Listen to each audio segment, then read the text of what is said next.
actually start it. You see it recording on your end? Oh, I just realized I'm not going to be able to see the slide changes if I'm just in this. Hold on. I can at least put it off to the side a little bit so I'll be able to tell. Yeah, the recording light's on. Are you good? Yep. All right.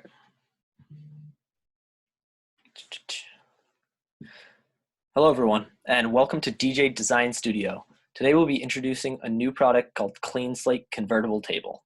My name is Daniel, and this is my partner, Joe. Hello, everyone. This design has been developed by myself and Joe over the course of this semester to exercise our ability using SolidWorks to animate and design materials. Hi, everybody. My name is Joe Remondi. CleanSlate is a product to reinvent how we think of a workbench. You usually think of one big table with a solid countertop. These tend to be big and bulky, and a particularly issue being wasted space underneath where you might tuck old tools or a trash can without fully utilizing the space. Our intent with this design was to utilize more of that space and space that can be tucked away or easily worked on. We were both excited by the trend in convertible furniture and inspired by designs such as bookshelves that transformed into coffee tables. And we started thinking about ways to make multiple shelves that you could work on. And that's what brought us to this idea, CleanSlate.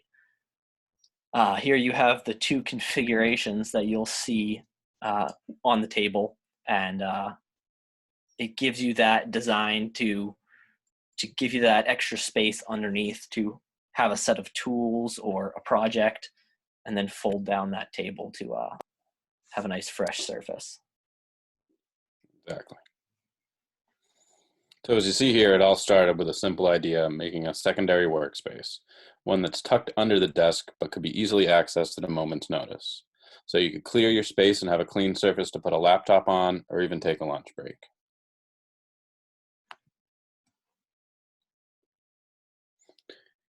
Here's a short video demonstrating our original concept.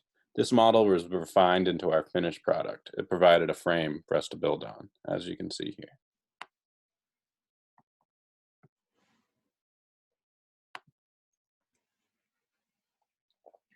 So some of the advantages of this design is that the secondary surface can also act as a whiteboard or a cork board when not in use, using the underside of it for some extra utility. And you can use the lower surface as storage when it's not being actively used. And also the lower surface can retain projects while transferring to a lower position without, having to disturb what you're working on. You just be able to lower it all in place and leave it all intact.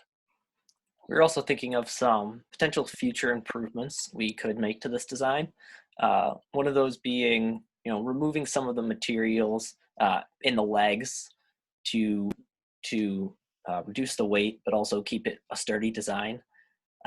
We were thinking of different options using sheet metal to make them hollow legs, but also keep the integrity. We did find that the Surface 2 lowering does take out some leg space. However, we were thinking of integrating this design as a standing desk so that you could stand at that surface or have a work stool so that you could use both surfaces at once and kind of reach under and use that under space effectively. The top surface, right now we do have it so it goes up securely. However, we were thinking of in a future design implementing a locking mechanism that really locked it in place so you'd have a little more structure when you're writing on it as a whiteboard or using it as something else, as a cork board or attaching tools to it. And the other thing is right now the parts move separately. We were thinking of integrating a dual movement system or a motor system so that you could lower and both of them lower, or sell a design of this that's electrical and has a motor so that you can click a button rather than manually transferring like you have now.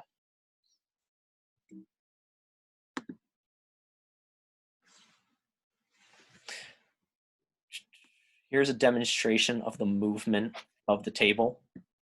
The primary work surface is unlocked and lowered using the scissor lifts to the left and right, and then the whiteboard or secondary surface is folded down to expose that new surface. Yeah, these two movements are the key to the utility of the clean slate convertible table. They allow for the surfaces to be engaged and disengaged.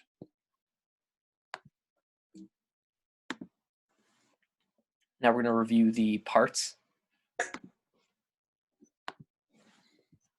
So here's the frame. As you can see, it supports both of the working surfaces.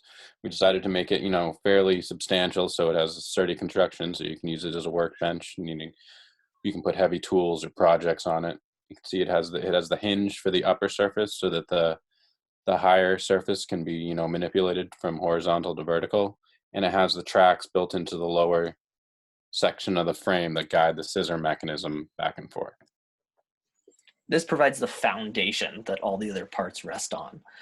Since our first phase, we did make some improvements, such as adding the track and lowering that support beam. You may have noticed in the first one there were 2 support beams. This one we made it 1 because we found we could keep the structural integrity while also providing more workspace up at the top and more space for the mechanics.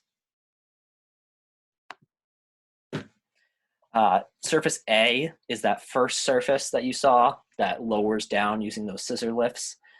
It has tracks built in to guide the scissor mechanism that needs to slide forward and backwards. The prototype design would also be slimmed for production, and this mechanism supports the lower surface. So you'd put some sort of piece of wood on the top or granite, depending on what you wanted your surface to be. This mechanism sits just under that sheet of wood that raises and lowers it. Yeah, so this right here would be, where like you said, there'll be some kind of a surface on top of it. It probably won't just be metal, but this will be, your sort of primary work surface, and also a space that you can use for storage when it's not in use.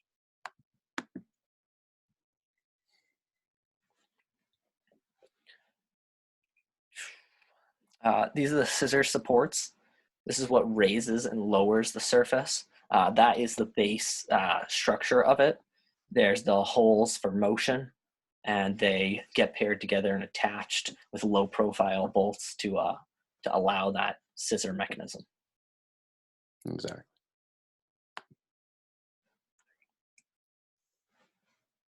So on the underneath of the table, there are these 2 threaded nuts and a reverse threaded rod. Where the 2 threaded nuts interact with the rod, one is on the part of the rod that is threaded clockwise, and the other part is on the rod that is part of the rod that's threaded counterclockwise. So the effect of this is when the rod is spun, these 2 nuts will be forced together or apart, which in turn is what's going to drive the scissor mechanism. So this could either have a handle on the end of it if it was to be cranked by hand, or it'd be fairly simple to introduce a motor so that with a push of a button, you're able to lower and raise the primary surface.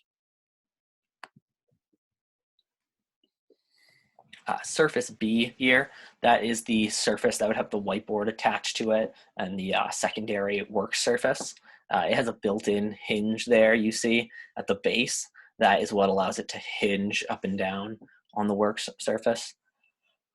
And you can mount the, after production, you can mount the wooden work surface and the whiteboard or cork board on the other side of it.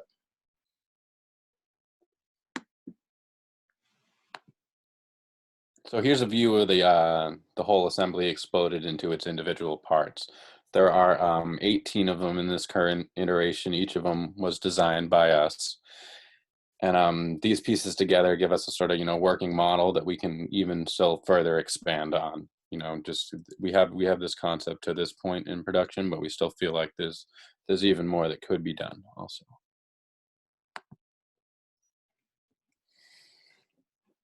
Here we have those mechanics kind of zoomed in and detailed, so you can see the top hinge, similar to a door hinge. It goes down.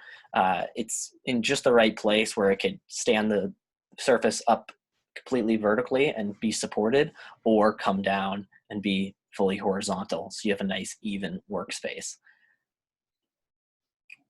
Joe, you want to cover the scissor mechanism there?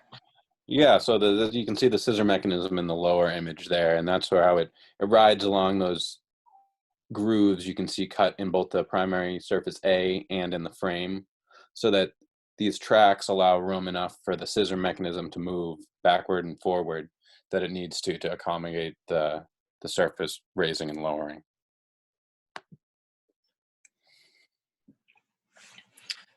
Our target audience for the CleanSlate convertible table, it could really be used in a variety of applications.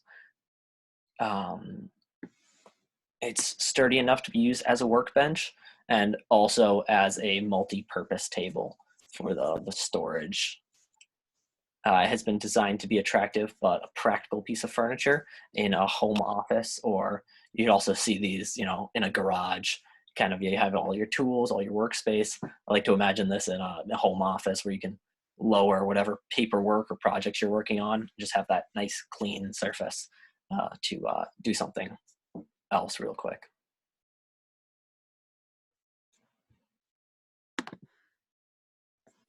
Yeah, we've all, I'm sure, at one time or another, really wished you could just sort of clean off your desk and get right to work on something else, and that's trying to what we're trying to allow for here. But so, in terms of some future modifications that we're considering, this design really could be expanded in a sort of variety of ways. Like we'd sort of mentioned a little bit, a motor could easily be implemented that would allow for automatically raising and lowering surface A, because it will be, fairly heavy, so it might be definitely to someone's advantage to be able to do that automatically. You're also considering putting in sort of locking arms or something that will secure the surface B in its vertical position when needed. And we're also thinking that there, really could be a lot of coordinating pieces of furniture that would sort of match this, either style-wise or even things that accomplish a sort of similar function. Tables that can be raised or lowered, or even a matching chair, smaller, larger tables. Right, a custom chair would be a great integration here, considering the Yeah. limitations with the sliding under. So if it could lower or raise to match. Yeah, the chair could also go up and down so that it can fit under the desk regardless of what height you have it set at. That's a Another great point. integration I was thinking about was if you had the chair that slid under, and maybe that lower surface was kind of like a desk height, and then the upper Hmm. surface was a standing desk height. So you could utilize, make it a standing or sitting desk, and then also have that integration. And yeah, the motor idea is great. I know that just reaches a more wider market. Even having the manual one as a cheaper option always is. Yeah, it could be sort of on levels, and that would mean that wherever you have it, you need access to power, but that's usually not an issue nowadays. All right, thank you everyone for joining us So we today. just want to. Both of us are very grateful that you've taken the time to view our presentation. You spent this time with us. We hope that you enjoyed it. And if you have the time to, please take the time to view some of our other fellow student submissions to the Virtual STEM Expo. And we appreciate you being here. Thank you. Appreciate the opportunity. I really enjoyed working on this Mhm. project. All Yeah, right, I enjoyed working on it too. Thanks, Daniel. take care, everyone. Bye now. Cut All off. right, so how long do you think it was? Great question. I feel like we covered it. I know. I'm not sure how fast we were talking.